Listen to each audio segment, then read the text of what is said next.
O Holocausto Brasileiro.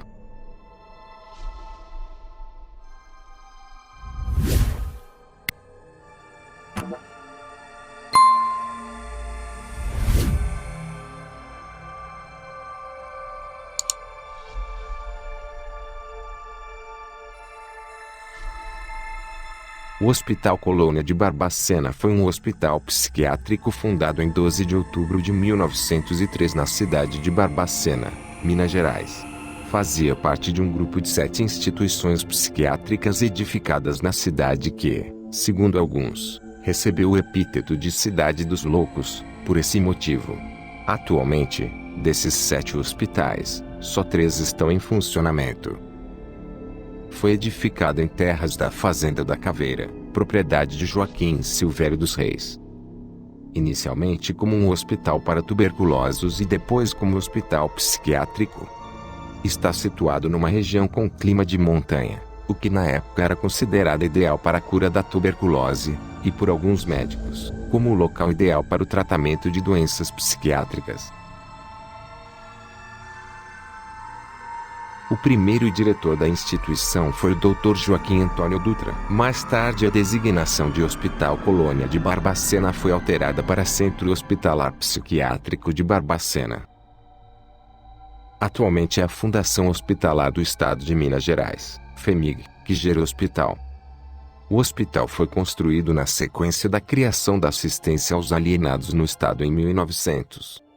Junto ao hospital, com uma área aproximada de 8.000 metros quadrados, foi construído na mesma época um cemitério, designado de Cemitério da Paz. Seguiu-se a construção do Hospital Psiquiátrico do Juqueri, 1895, e da Colônia Juliano Moreira. O manicômio era formado por 16 pavilhões independentes, tendo cada um deles a sua função específica. Pavilhão Zoroastro Passos para mulheres indigentes. Pavilhão Antônio Carlos para homens indigentes, Pavilhão Afonso Pena, Pavilhão Milton Campos, Pavilhão Rodrigues Caldas e Pavilhão Júlio Moura. Tornou-se conhecido pelo público na década de 1980, pelo tratamento desumano que oferecia aos pacientes. O psiquiatra italiano Franco Basaglia comparou a instituição como um campo de concentração nazista. Em grandes vagões de carga, conhecidos como trem do doido, chegavam os pacientes do Hospital Colônia, em uma época que várias linhas ferroviárias chegavam à cidade. A instituição tinha sido fundada em 1903 com capacidade para 200 leitos, mas contava com cerca de 5.000 pacientes em 1961. Para o Colônia, eram enviados pessoas não agradáveis, como opositores políticos, prostitutas, homossexuais, mendigos, pessoas sem documentos, entre outros grupos marginalizados na sociedade. Estima-se que cerca de 70% dos pacientes não tinham diagnóstico de qualquer tipo de doença mental. No período em que houve o maior número de mortes, entre as décadas de 1960 e 1970, o que acontecia no hospital chegou a ser chamado de Holocausto Brasileiro. Estima-se que pelo menos 60.000 pessoas tenham morrido no Hospital Colônia de Barbacena. Muitos dos pacientes eram apenas alcoólatras, andarilhos, amantes de políticos, crianças indesejadas, epiléticos, inimigos políticos da elite local, prostitutas, homossexuais, vítimas de estupro e pessoas que simplesmente não se adequavam ao padrão normativo da época, como homens tímidos e mulheres com senso de liderança ou que não desejavam casar-se. Boa parte da população do Hospital Colônia também era da etnia negra. Além de serem forçados a trabalhar manualmente e dormir sobre folhas, os internos ainda precisavam lidar com estupros, torturas físicas e psicológicas que eram frequentes dentro do hospital.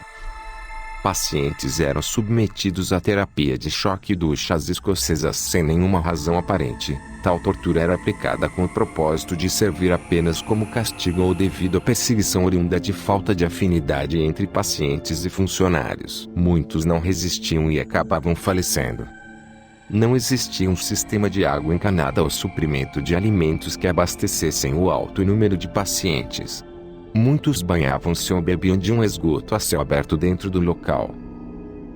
Para proteger seus bebês que eram separados das mães após algum determinado tempo, grávidas cobriam a si mesmas com fezes, evitando que funcionários e outros pacientes se aproximassem. Doentes eram abandonados em seus leitos para morrer. Crianças que cresceram dentro da colônia jamais aprenderam a falar, ler ou escrever e contavam com a ajuda de bons samaritanos no local para realizar atividades mais básicas. Em 1961, o fotógrafo Luiz Alfredo do jornal O Cruzeiro retratou a realidade dentro do hospital por um determinado período de tempo, trazendo a público o que ocorria no interior dos muros do Hospital Colônia. Com o alto índice de mortalidade no Hospital Colônia, o cemitério próximo já não possuía mais espaço para comportar tantos mortos. Visando uma alternativa, funcionários corruptos encontraram no tráfico de corpos uma maneira de amenizar a situação e lucrar com isso. Diversas universidades ao redor do país encomendavam os restos mortais das vítimas do Colônia para seus laboratórios anatômicos, como por exemplo a Faculdade de Medicina da Universidade de Minas Gerais. Quando a procura era baixa, os corpos eram meramente dissolvidos em ácido. Foi um lugar disfarçado de hospital que na realidade era um campo de extermínio como os campos nazistas. Se você gostou de nosso vídeo, se inscreva, curta e comente.